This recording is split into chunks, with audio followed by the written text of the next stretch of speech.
Octalysis has got to be dancing because they're just one game away from being able to have smooth sailing in this series over one of NA's finest, Team Octalysis. That's right, they're sitting up 2-0, though it has been a hard-fought series so far. Even in the last game, Octalysis keeping the control of the game for a majority of it.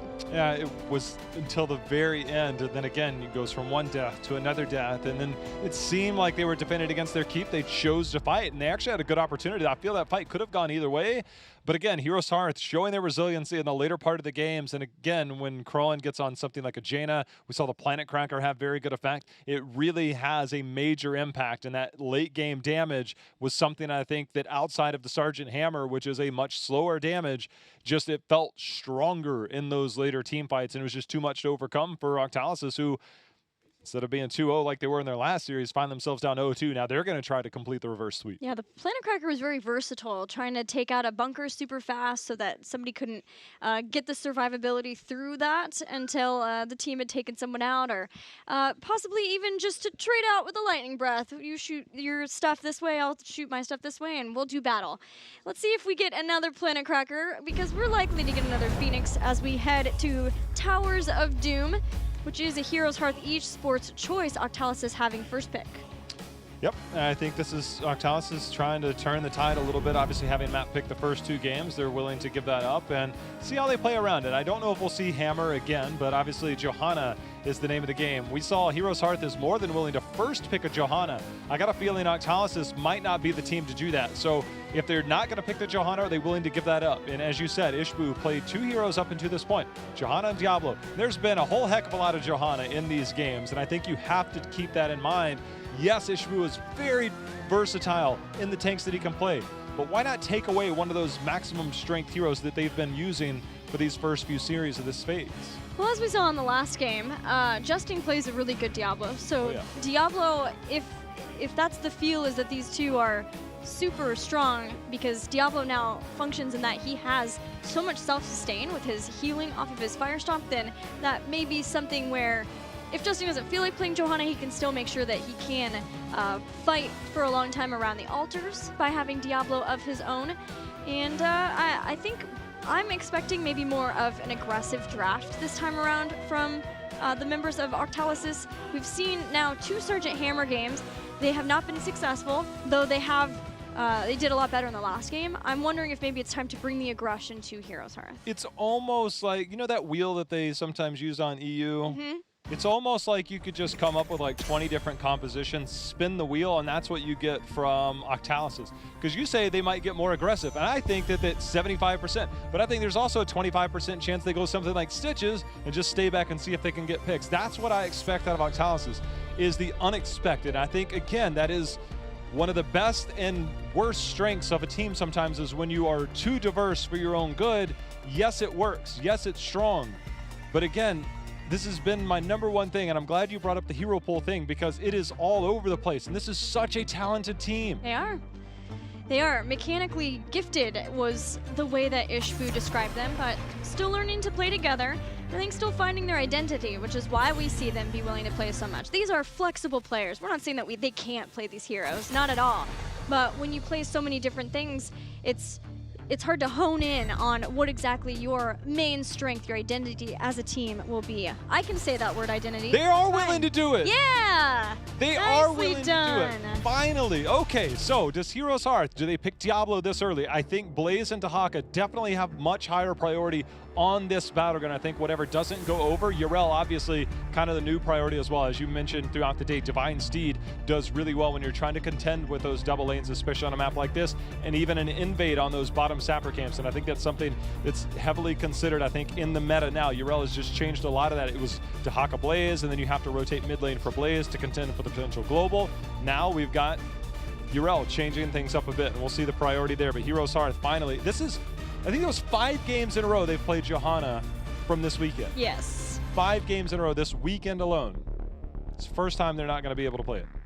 I could see them wanting to get Dahaka here if they want some global control. I feel like HeroesHearth is a good enough macro team, though. They don't have to be defined by that, by getting globals. They used to like double globals. They'd get Falstad and Wingman. Task Tracer is still also up, so is Malfurion. They'll get Jaina Malfurion.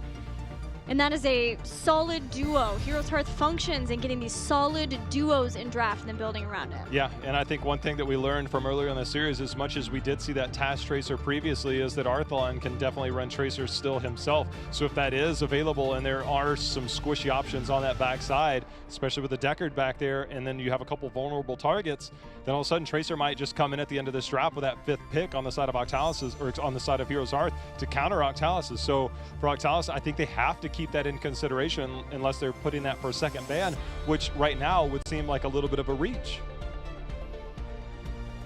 Octalysis themselves have played one Tracer game. It was not Task Tracer. They've actually comboed Tassadar with a couple of different things. It's hard to figure out what you think they'll go. They have Johanna already. I could see them getting Blaze here. I could see them getting Dahaka since they have the Abathur ban, trying to make sure that they have a global hero for Goku. Goku plays a lot of different things. Urel's still up, but Blaze will be it. And then Deckard Cain. So Blaze does give you a backup option in case you do have that pulse bomb coming at you. I think the one thing that I like about the Dahaka, obviously the global, don't get me wrong here, but I think that against the Jaina and a Malf composition, a Dahaka flank is one of the best counters towards that, because Jaina trying to get that cooldown on her level 7, you don't want to commit that normally to a Dahaka on the backside. You're normally trying to poke more forward, especially with that Pierce at level 7. So a lot of your damage is going forward, not necessarily backwards, and it also works as a zoning opportunity, things like that. So Dahaka coming on the backside, Dahaka coming against Malfurion as well, I think has been one of the better counters using that isolation. They are going to go Blaze, still a very safe, a very strong pick, but the Dahaka does make me wonder if that might have been a better option.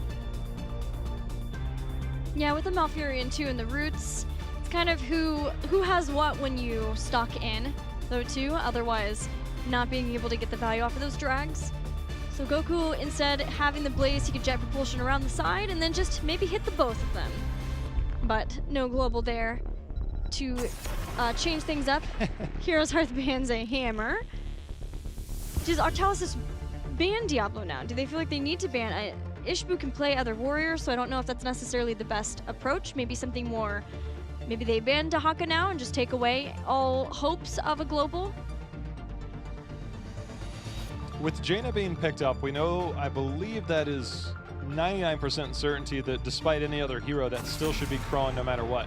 Tracer. Okay, so they did commit to the Tracer ban. I'm really glad they're keeping this in mind, keeping this thought process, and not losing track of it, thinking, all right, what did we see in game 1? What do we know they can flex into? Phoenix definitely seems very likely coming forward, but again, with HeroesHearth, they can do things differently. They do have a different dynamic about them. They can play meta, they can play off meta. They can even bring a Zeratul in here at any moment to try and isolate somebody. So these are things that you have to keep in mind. But again, with this being Towers of Doom, Dahaka, and Urel definitely have to be in consideration in this rotation. They might just Phoenix Thrall again. Yeah. Worked out before, then you have Diablo to finish out that composition, because it's made it through the bans. Don't have to necessarily worry about that right away if they want to pick up both of those.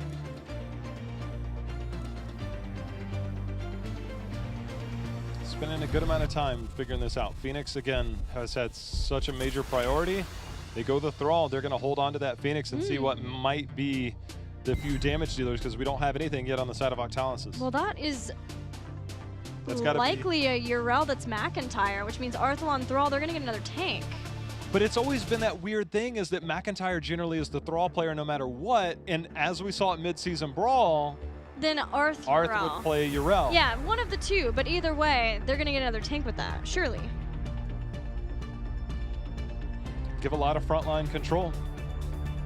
Awful lot of frontline control. If anyone knows how to play against a Johanna Blaze, it's HeroesHearth with the sheer amount of games they have played with that duo.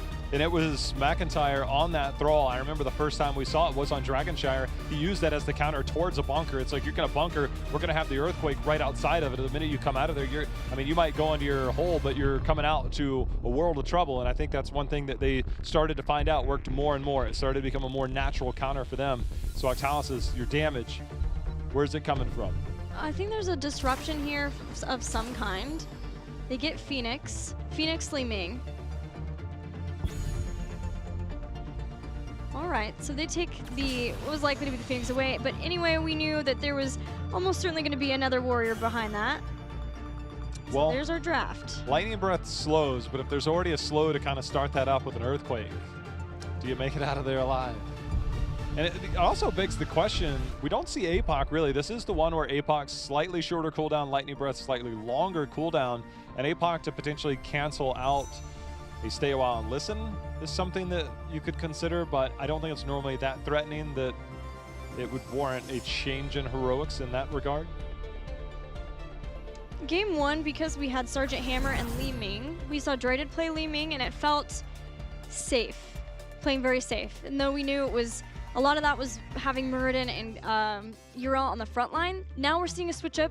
Dreaded's going to be playing Phoenix, which puts Prismaticism on the Li Ming, and I feel like that suits them a lot more. I'm 100% with you there. I think they're still trying to figure out the exact role for Dreaded. Obviously, he's kind of been that flex. Prismat kind of fits it as well. But finding those defined heroes that they can really stand out on, this definitely seems like it fits them a lot better. And Justine first picking the Johanna. A big surprise, I think, to everybody, but obviously a denial from HeroesHearth. I like this draft. Like it a lot from Octalysis. I think this is a good chance for them to be able to get a win on the board and take us to Game 4. It'd be a rough weekend. I mean, you said it's a chance for HeroesHearth to go 0-3, but for Octalysis, they do not want to go 0-2 this weekend. It'd be such a huge setback to their, again, they still have a good shot at Western Clash, but getting that automatic qualifier for BlizzCon becomes a lot more difficult in the long run. Now we're seeing Ishbu pick Soul Shield again. Gonna help with a lot with the ability damage, especially trying to deny the resets for Li Ming and his kill. The focus is on that front line, and it's like to be with so much front line from HeroesHearth. It'll be hard to get past that to get to the Jaina or the Malfurion. Time to go Combustion. Did you miss the days like when Blaze first came out? I think I know what happened. It was the game we were casting on Infernal Shrine. Caterpillar. Cattle hit the 5-man max combustion. 20. And everybody, yeah, at level 20, everybody's like, we're never going to be able to top this. It's time to retire it. And since then, we just don't see it. As won every region. Actually, there's a combustion today. But it was right as the game was ending. It doesn't count. Okay. As won every region decided, this can never be beaten. Caterpillar holds the greatest combustion on record.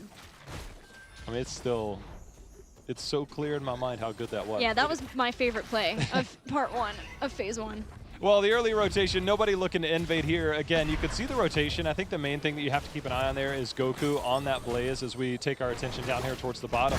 But his rotation to the middle lane, in case there was the threat of an invade, he would have a quick rotation over. That's the general rotation, but Uriel, because of the lack of wave clear, ended up being stuck in that top lane a little bit longer. But again, trying to get that double lane soak between that Thrall, helping out a little bit, Uriel coming down, buying a little bit of time as Blaze trying to clean up what was already up there. Yeah, that's the benefit of having both Uriel and Thrall, is you can have these double solo laners as long as one of them doesn't get caught from the rotation, the 4-man rotation, which has been sometimes problematic for teams when they do draft something of a double solo laner, but it also keeps Diablo, Malfurion, and Jaina together as a rotation squad to see if they can get picked somewhere or what they can get done somewhere else. But ideally, that's a lot of kill potential to try to get catch someone out somewhere. Well, Gilly, we're seeing it again, and this is one thing that if you're worried about getting that spell armor or getting through some of that spell armor from Diablo, Prismat going into Charge Blast again at level 4, getting a little bit of extra damage in there. It's unique to say the least. No health coming back in this game off those kills. Who needs health from kills when you have potions? And the shielded potions, there's also Blaze with Bunker for survivability, but it is less survivability. No legendary potions in this game. No Diablo 3. My Diablo 3 people get it. First altar phase has started, and it'll be the normal trade out. We see Phoenix in the top dealing with that top lane for Octalysis as HeroesHearth dives in with that Ishbu. Cube stops. We're gonna start to see Blaze come around the side. Doesn't get stunned out before he gets the fire, and now Ishbu's pulled back. Gonna get hit by the tip of that Scroll of Sealing, and just the tip is just enough. Takes out the Diablo. Low souls mean squishy Diablo. So that's gonna be first blood of this game, and again, another positive sign for Octalysis is their lead comes up a little bit. They also have a core lead, and that's got to be a good sign. But as we've seen, this team of Heroes Hearth, look at Thrall, Echoes being completed, almost completed. And then level 16, getting that questing talent there. So much control. Jaina scaling with her abilities and her talents. Make this a very strong late game team. And of course, Diablo, the ultimate one, getting those souls. It almost reminds me of Prisma. Spots out an Arthalon.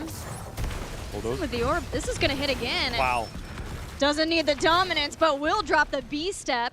Or sorry, accidental hearthing, I believe. Accidental hearthing. It's the correct term, because I don't think they ever mean it. Nope. Don't forget, Li Ming may not have dominance, but she still has Calamity, and post 7, that's where the threat comes in. She just jumps on top of you. You know you're in a world of hurt. Well, Justin taking a page out Except of here. book. We got Subdue. Prismat gonna get that healing. They're gonna turn again on Ishbu. Oh my. The amount of damage is gonna be here. Nice body blocking gonna be there, but the just that. I had to hold my breath for that one. But the Moonfire's coming in from BBJ as Octalysis is clumped up. That just added more and more burst healing over.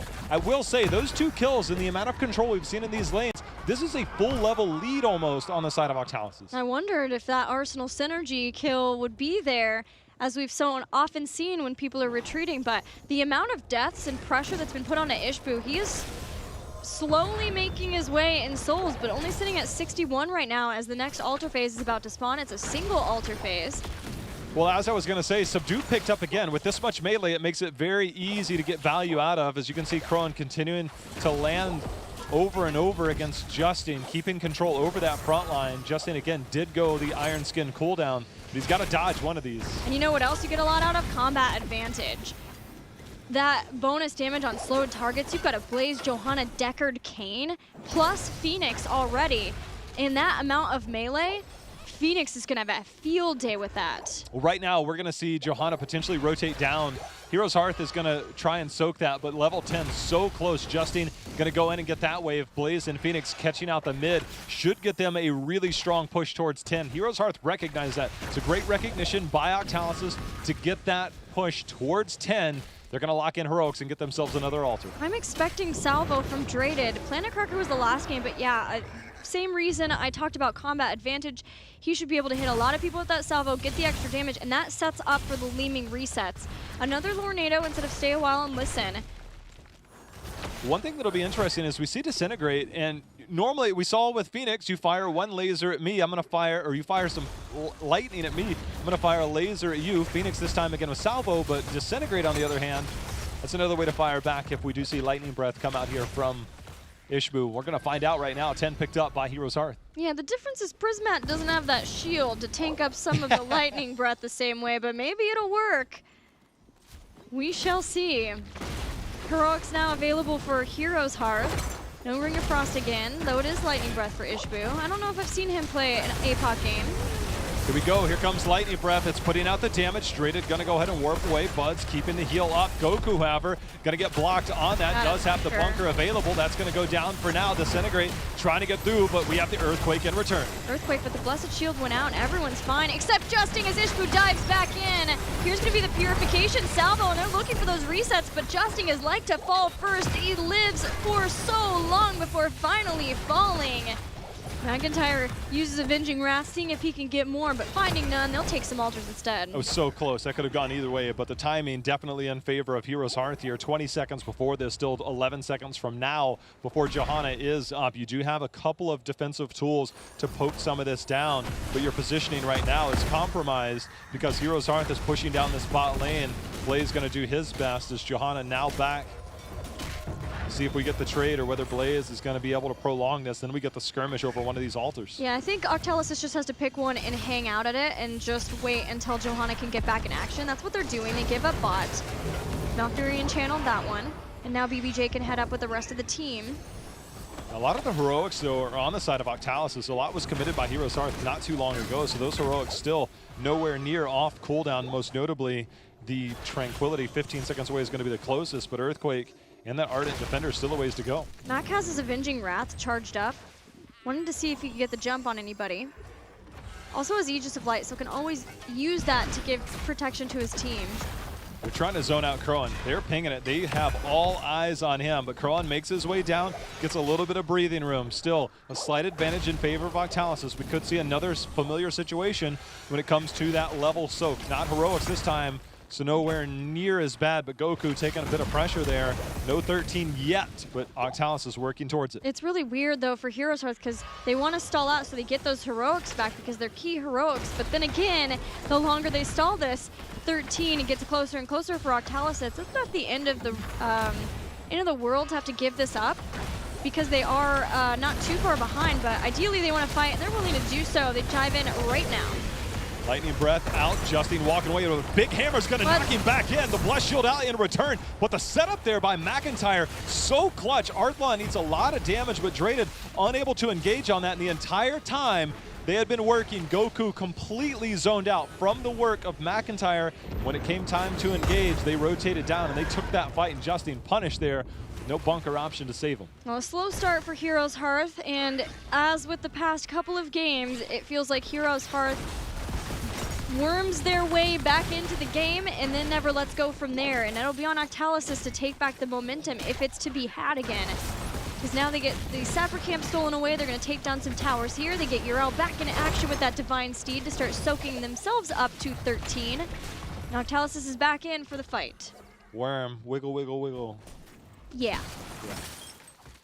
Well, a little bit of a reset. We can see the rotation in. Blaze coming in. Yrel hasn't quite made her way down here yet. Justine coming in on point, eating some damage from that Blizzard. The Sapper's still going to be here for now. McIntyre can easily jump over that wall. He's going to be in position. Also has that big hammer for the knockback. Ishbu goes in, flipping over Goku, who's going to re-engage here. Lightning Breath. We got to fight on both sides. Separates out the teams, but the bunker's there, saving people for a little bit. Arthalon under heavy fire as Prismac goes in and gets the execution, gets the reset. Thrall went down too, and Goku's just barely staying alive. Finally goes down, making that a 2-for-1. Thrall was the person that was chased down. My mind's playing tricks on me. 2-for-1 though in favor of HeroesHearth. Not only means that they get the Sappers, they can start to take over this map, and there's going to be an altar spawning here in the bottom lane. How convenient for HeroesHearth. Even more paramount for Octalysis to hold on to the spot lane, and without the numbers advantage, they have a lot of damage. They do have Johanna there to try and deal with this. The assault is on. 1, 2, and 3 go down. That keeps sitting at about 30% health. Alter here in 5 seconds. Blaze gonna be a little bit late to the party, as is Yrel and Thrall. We'll see how this fights out. The last few fights have not gone Octalysis' way. It looks like it's already starting in favor of HeroesHearth as they start the engagement. It was a little bit of the same situation in the last fight where Buds got separated from the 2 tanks that could keep him alive. There's the Blessed Shield with the Disintegrate behind it. Lornado separates out Arthlon from the rest. Bunker used, Lightning Breath burns it down. Earthquake keeping Goku from escaping, and he uses the zone burning to try to stay alive. Justine goes down first. McIntyre staying healthy as Ishbu zones out. The rest of Octalysis long enough for HeroesHearth to get yet another altar. BBJ's healing has been insane. It's so good right now to keep so much under this control, getting those regrowths out. Goku's, he'll be lucky if he makes it out of here alive. Arthlon gets on top of him. This body blocking by McIntyre. Goku has a long walk home. Bud's unable to get there. Those plays are what sets HeroesHearth apart from the top and bottom here of a lot of these teams. Just all the plays, the recognition, the positioning, everything that you need to do to win these games. It's starting to really pile up here for HeroesHearth. They're doing what they can here with their 13 talents, having Dampening Field to have some spell armor as long as shield capacitor's active versus that Jaina. Ancient Blessings too gives you the splash auto attack and then heal from heroes. But it just feels, Jay, how like once HeroesHearth finds their stride in a game, nothing is able to stop them. They're unbeatable. 2 out of 3 have made it. See if the third one makes it. Being proxied here, by the way, will be cleared up. Again, this team, a Jaina and a Thrall, now at 16. Of course, Thrall getting his quest available. That Thunderstorm is very strong. We get Northern Exposure for that armor reduction. It's just, this team seemingly at this level becomes so much more powerful. And in that fight, because the Echo is completed, 4 stacks for McIntyre almost instantly just in that skirmish. Well, this is a tough part for Octalysis because they are almost to 16, but it's the triple altar phase, the 5th phase, and there's going to be sappers behind this. Pretty much no way to contest that bottom, not with the control of the bottom bell tower so firmly in HeroesHearth's grasp. So instead, we see Octalysis head up, and they're going to contest both in the top. Gilly, Malf is showing bottom. Those altars, you do get vision around them. So Malf is there, so this is an opportunity. Octalysis comes in, they get the instant blow up. There's gonna be number 1, but Prismat gets banged right into that wall. The Firestorm is out as we see Diablo controlling the area. McIntyre with the jump in, and here comes the damage as Jaina comes in. Crowan putting on the pressure, forcing out the bunker. Crowan does so much with that northern exposure. There's gonna be another scroll of ceiling. Let's see if we can set up Octalysis enough. They have the Purification Salvo, but Goku, there's no bunker left. All he needs is some heals, but he's been drawn away from the action and taken down. HeroesHearth will chase down one by one, proving this might be how strong they are. Yeah, they can get the channel for 5 shots. There's going to be sappers into the bottom. See if they make a play on the boss here as they continue to stagger the deaths as Justine falls, and that takes it down to 14. This is also an opportunity to potentially cap other bell towers. They are going to go ahead and opt for the boss, taking the core health of Octalysis down to 5. And if all remains normal here, the bell tower count, 5 shots is all it takes to get one more. And they have a lot of zoning when it comes to the lightning breath, when it comes to the earthquake, and it's going to be very difficult to reclaim control. McIntyre doesn't have Ardent Defender here. But he's got Divine Steed. Turns out that Vindication. So with boss now setting the core of Octalysis to 5 health, they have some options. We saw Thrall, HeroesHearth pushing in the mid and did force Blaze to come up there, but they seem to just be way more okay with keeping this bot lane control, especially since there's going to be some sapper camps up. Arth might be in trouble. He's alive for now. The scroll's going to be there. The bunker just misses, but Prismat comes back in. Here comes the lightning breath again. Tranquility out to keep the rest of the members up. This fight feels a little bit different, but Drayden gets knocked in, not able to get into the bunker. Salvo does go off in time. See if it's enough damage. Diablo goes in. Ishbu trying to survive. Gets the flip over. Gets the heals. The Moonfire. The healing reduction. BBJ keeping this team alive. He is lighting up Octalysis like a Christmas tree with all those heals that he gives to his team. McIntyre goes in and has Ardent Defender. Knocks Buds away, seeing if someone can get the kill. Finding nothing, there are altars activating in HeroesHearth. The fight they gave was what they intended. They can just back off, set up a fortification around the altar on their safe side and wait for Octalysis to funnel in because they have to contest this. There's no avoiding it. Here we go. The damage is out. See if anybody starts the channel. Ishbu with a little bit of zoning. Prismat taking damage on the backside. Bunkers down if Prismat needs it, but Prismat actually jumped over the wall the other direction, so now the control on the front side. BBJ with the channel. Going to be interrupted for now. The ice block is out. Lornado trying to buy a little bit of space. It's got it for now. Crowan, first to fall. Crowan does go down. Octalysis hanging in here. Prismaticism looking to see where he can send in his abilities. The lightning breath starts to melt down Justine. And with McIntyre up in the front, Johanna goes down. Now Drayden warps out, but right in front of Arthalon and Ishbu. McIntyre comes in, the root takes him down, and Phoenix dies. BBJ starting the channel. BBJ getting stopped from the channel from the flames. But that is a formality at this point. Yes, it is. Buds goes up there with a big old cane. It's not going to be enough. Arthalon making sure to pad those stats as he gets another takedown there. 15 kills to 7. Just ultimate control. 3-0 here from HeroesHearth. It was a back and forth battle a lot, and a lot of it seemed to be Octalysis. And if this thing was a scale, it goes from here to here once that late game kicks in. And HeroesHearth, man, they are strong late game. They are a very, very strong team anyway. And then, yeah, you add to it the fact that they seem to know how to keep themselves in the right place at the right time. So when their compositions come online, they can capitalize.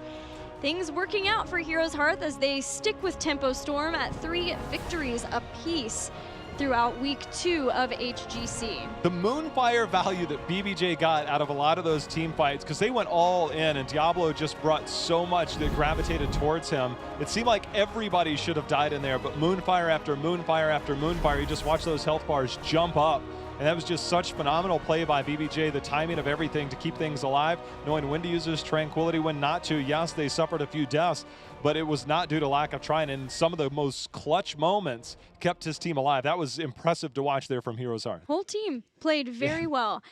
For Team Octalysis, you know, they did put up a huge fight versus Tempo Storm. It was a tough weekend for them. Have to be considering how difficult of a loss that was for them, even mentally, versus Tempo Storm to then come in. But also knowing that, you know, though Fan, and we talked to him, he said, maybe we're not the weak team that everyone is saying we are, that we might be. You have to look at HeroesHearth versus Tempo Storm playing with the sub, and say this should be, if we're going to win versus one of these teams, it would be that match. And losing in a reverse sweep situation is so difficult to recover from. The most deceiving thing that will happen at the end of this week and when we move into next week will be those standings. Obviously, Octalysis falling to 1 and 2, but then you have to look at the schedule. You have to look at the games that they played. It goes much deeper than that. This is still a team that we expect to be fighting for one of those top 4 spots at Western Clash, a very strong team. Barring any upsets, I expect them to make a very strong run just to get to Western Clash, and then, of course, later on as we move forward. But obviously, our attention definitely on HeroesHearth and Tempo Storm, still claiming those number 1 and 2 spots here in North America, a familiar spot for them. We've talked about the difficulty of the schedule for Octalysis. Let's look ahead toward what HeroesHearth will be looking at for the rest of this part. As we lead into the Western Clash next weekend, we're going to see them play versus No Tomorrow. They had a double week this weekend, so then they kind of have a backloaded schedule when you see what's ahead for them. They've already played Team Freedom and Octalysis, but still having Endemic, and then still having Tempo Storm, and finally Simplicity. And what we've learned today and before is you can never underestimate Simplicity. Mark your calendar, though, July 21st. I mean, I think it's very possible both those teams will still be undefeated coming into that. And then that will be the ultimate battle for supremacy. Remember, the last time they fought, HeroesHearth did get that takedown, but it wasn't enough to come back for that number 1 spot for the automatic qualifier bid, which we know is very important for these teams. Well, we've got McIntyre here from HeroesHearth Esports. McIntyre, congratulations on your 3-0 win. It was 3-0, and we were expecting for it to maybe be a little bit closer. Were you guys, or do you feel like this was a 3-0 that you expected? I think that every series that we're going to play this season, we're going to go in with a mindset that we want the 3-0. Okay. Octalysis is a great team. So we expected them to fight, and they did. They really did. We just ended up playing better today, and we got a nice 3-0. Well, one of the heroes that we have seen you guys adjust to amongst playing a lot of things, of the same things that worked well for you guys at the midseason brawl, is Urel. And it seems like you're enjoying our new hero quite a lot. Is that the case? Yeah, it's interesting. I really liked Urel before the buffs, and then after the buffs, she was just insane. And our team's picked it up. I've had a lot of fun with her. She's one of those heroes that I feel like I can get in and cause chaos, and that's kind of always been my thing. Rest in peace, Kerrigan. But yeah, Urel's really cool, and she's great at engaging and doing everything that I like. So really enjoy the hero. Well, we have seen now you and Tempo Storm stay neck and neck in the standings, both getting 3 wins. We're not going to see you guys play each other for a couple of weeks. Where do you think you guys' power levels will lie when that Clash of the Titans happens? Do you feel like that they'll be right there with you, being able to get things set up well with whoever ends up being their new member? Tempo Storm is, for us, a wild card at the moment. Okay. I know that they still can, you know, sub out. Their current roster with Vin, I think, is incredibly strong. And the fact that they're so young and kind of it's the second week that they've played together, they could really be good by the time that we play them. I think it's week 4 or 5. Yes. So we don't underestimate them for sure, but I think we are excited, and it should be a good series no matter what. I know that's a couple weeks ahead, but I'm just really excited for it too, so I had to ask. It should be a good one. Yeah, it's going to be good. Jay, how you have any questions for Mac? Yeah, Mac, I want to go back to the Urel part. One thing I compliment you guys on all the time is the communication that you guys have, not just the huge wombos, but even the soft wombos.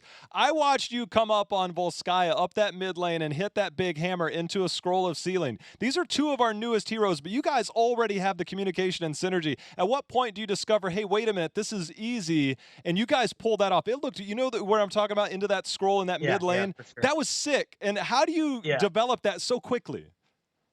I think for our team, we came back from the midseason brawl and had this idea that mechanics and synergy was our next sort of chapter, and landing those kind of combos and skill shots has been a big focus for us. So, we really have been paying attention to each other's buttons, what we have up, when we can use things. And you even saw with our game against LFM, the blessed shield combos, those we need to be clean, and the engages need to happen just like the Koreans, just like the Europeans. So we've really worked hard, I think, this season, and it obviously is showing. So I'm glad someone noticed. That was, I mean, I saw that. I was just like, wow, I see the triangle already forming right as it comes in. I was like, wow, that's impressive. What's more impressive for you guys is the fact that it seems like no matter what the composition, you guys always have that synergy within the drafts as well. We've seen so much Johanna that it warranted a first pick Johanna on the side of Octalysis, and you guys go back to that Diablo. We still haven't seen the full arsenal, I think, from Ishbu, but you guys have this draft that it seems like nobody can figure out. They try and counter draft you, and you guys come in with a late Tracer in game number 1. The Thrall comes in. What do you guys see that you guys can't play at this point? Because no matter what, it seems like you have the counterpunch in the draft, and it executes well. I think it's fun that we have such a versatile kind of group of players. We can play pretty much all the comps. We have an incredibly strong tank player in Ish, and he does have strong Johanna play, right? He's got a strong Diablo. And if you deal with that, then Crone might now have Hanzo. And then if he, gets Hanzo taken away, then now I'm on Blaze, and then Arthalon's on Tracer. Like, this is the mind game. This is the beauty of Heroes of the Storm and just drafting in general. So it is, it's very fun for us, and I think the confidence that our team is kind of showing is really refreshing, and I'm proud of us all. So I think we're playing well. Well, I know it's been right around the year mark since you guys have formed, coming together, and obviously I've been with you guys pretty much the entire way, it feels like, man. So congratulations on a year together with this team and the success that you guys have had and the potential and probably most likely future success I expect from you guys. So congrats on the win today. Thanks, Joe. Mac, you guys made it through a double weekend with flying colors, and that's got to feel so good because I know those weekends can be very tough. Next weekend, you've got a match versus No tomorrow, though. Tell me a little bit about that one. I think No Tomorrow is a team that really wants to show up, and with that in mind, we won't take them lightly at all. They honestly are a very explosive team. They have great mechanical players. They're just having issues kind of finding that synergy, right? Mm-hmm. Finding the decision-making choices, the ones that win the game. They really start out well, and you can see that in the early game, and I don't know. We'll see. Again, we won't take them lightly, and we'll see how it goes. Well, congrats again on your win, and any words for your fans? Yeah, so shout outs to my fiance, Michelle. She's awesome. Wedding pretty soon, actually. Shout out to my teammate. Shout outs to HeroesHearth. If you want to find blogs, tier lists, builds, everything, it's all there. And t-shirts. Tons of good t-shirts. Arthalon, Crow, and me. And jerseys. This one right here. Shout outs to you guys in Twitch chat. All the haters, all the lovers. We appreciate all you guys. Yeah, that's probably it. Thanks so much. Thank you. Thanks for joining us. You. Later. Yep. Thanks, Mac. Bye. One of my favorite people in the scene. Yeah. I love that guy. The mentality of that team, it's such a shared bond, I think, from them. They all have, it's one of the most positive teams I think I've ever heard, and it's probably the most unlikely scenario, the way that that's come together and the way that they've gelled. And I think the grind through the Open Division last year, getting a lot of wins under your belt in that environment probably feels pretty good, but knowing that you've come here and get those wins, that's got to be so heartening for that team. It's still awesome every time. I still enjoy it. You could say they have much love for each other. They have much love for you guys at home too, as we do. And don't worry, friends. Yes, we're done with another HGC weekend, but there is more for you next weekend, including what's coming up in this lineup on Friday. I'm looking at the schedule. Here it comes. In Europe, Team Liquid versus the Zealots. Team Liquid's been on a tear. They're looking pretty good. And then Granite Gaming attempts to do what might be impossible for any team right now, which is try to take out Team Dignitas. But what's happening in North America? Well, obviously, we've got LFM and Tempo to look forward to. Similarly to that kind of top of the series in EU, Tempo Storm's still on a run, and LFM still has the faith that they can be a top 4 team. They've just got to start coming, and that's going to be a tall task. And then obviously, to start our day on Friday, will be Team Freedom versus Endemic with similar records, and they're going to be vying for one of those top spots. Everybody thinks Endemic's going to be there. Everybody thinks Freedom is going to be there. So something's got to give. Yeah, and something that I mentioned before about Endemic is losing to Simplicity. They got to start taking series off of teams like Tempo Storm or Octalysis, HeroesHearth, Freedom if they're going to bust their way into the top 4 for the Western Clash. And guys, the way Endemic played early game in their last series yesterday, I think it's a very real possibility that they could bring it to Team Freedom. That could be an awesome series. To me, their macro game in the early game is probably at the tops right now. I don't know if I can say the same yet for their mid and late game strategies, and I think when you get that much of a lead in those early games, it's kind of hard to prove those. So it'll be like, all right, what happens when the going gets tough? What happens when things don't work out? And that's going to be a team that I think will evolve. And if you have those types of early game strategies in mind, then it shows you have the mindset to figure out problem solving. And when you get to those middle game problems, late game problems, this is a much brighter future than probably their previous rosters that did struggle in some of those later game strategies. Yeah, both of those teams, they are going to be put to the test in that series. I can't wait for that one, but sadly we have to wait until Friday. Thanks for hanging out with us this weekend here at the Heroes Global Championship. We'll see you next weekend for more action. Good night.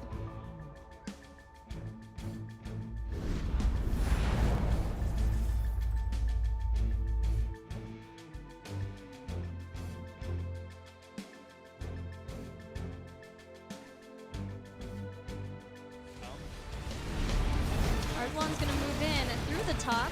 Drops a pulse bomb in that does do some damage, but the fight's happening in the bottom too as Draded goes down. HeroesHearth just forcing their way into this fight and taking out Draded. The scatter arrow just came in there and ripped them apart. Thrawn making his impact felt very well here on this Hanzo. They're continuing to go in. There's going to be the root. The Dwarf Toss not able to get there. Avatar's going to be used, but Arthon comes in, confirms the kill. Able to do that is when you look at the front line. Yes, you have a Goku, but you're just limited to the hammer. You're limited to the Storm Bolt of Justin too. He's going to get knocked back and take some damage.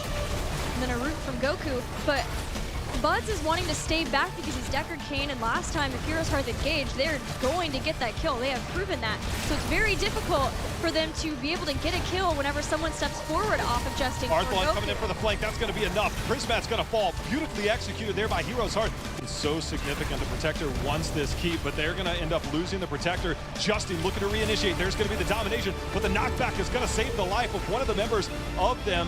Justin not able to get onto Arthon, taking quite a bit of damage. The fight rages on. Yeah, that was a ton of damage for free. Justin still doesn't have his lightning breath. Now Blaze has gone down. And with that, HeroesHearth smells blood in the water, hits the slow, hits the heal reduction, takes out the Diablo. Arthon does take some damage from that Treant, but he still has his unconquered spirit. And Octalysis are fighting for their lives in a game that was controlled for them throughout almost the entirety of the game. Now they're trying to protect their core. They are. Ishbu going in. They do take down Prismat. That looks like it's going to be enough. 70% and falling on the side of Octalysis. HeroesHearth coming in the clutch. There's the unconquered spirit. The spray goes down, and that is all she wrote. Vision around them. And so Mouth is there. So this is an opportunity. Octalysis comes in. They get the instant blow up. There's going to be number 1. But Prismat gets banged right into that wall. The Firestorm is out as we see Diablo controlling the area. McIntyre with the jump in. And here comes the damage as Jaina comes in. Crowan putting on the pressure, forcing out the bunker. Crowan does so much with that northern exposure. There's going to be another scroll of ceiling. Let's see if we can set up Octalysis enough. They have Purification Salvo, but Goku, there's no bunker left. All he needs is some heals, but he's been drawn away from the action and taken down. HeroesHearth will chase down one by one. Arth might be in trouble. He's alive for now. The scroll's going to be there. The bunker just misses, but Prismat comes back in. Here comes the lightning breath again. Tranquility out to keep the rest of the members up. This fight feels a little bit different, but Draded gets knocked in, not able to get into the bunker.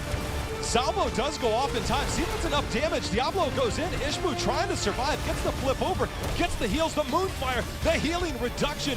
BBJ. Kickers down if Prismat needs it, but Prismat actually jumped over the wall the other direction. So now the control on the front side. BBJ with the channel. Going to be interrupted for now. The ice block is out. Lornado trying to buy a little bit of space. It's got it for now. Crowan first to fall. Crowan does go down. Octalysis hanging in here. Prismaticism looking to see where he can send in his abilities. The lightning breath starts to melt down Justin. And with McIntyre up in the front, Johanna goes down. Now Drayden warps out, but right in front of Arthalon and Ishbu. McIntyre comes in, the root takes him down, and Phoenix dies. BBJ starting the channel. BBJ getting stopped from the channel from the Flames. But that is a formality at this point. Yes, it is. Buds goes up there with a big old cane. It's not going to be enough. Arthalon making sure to pad those stats as he gets another takedown there.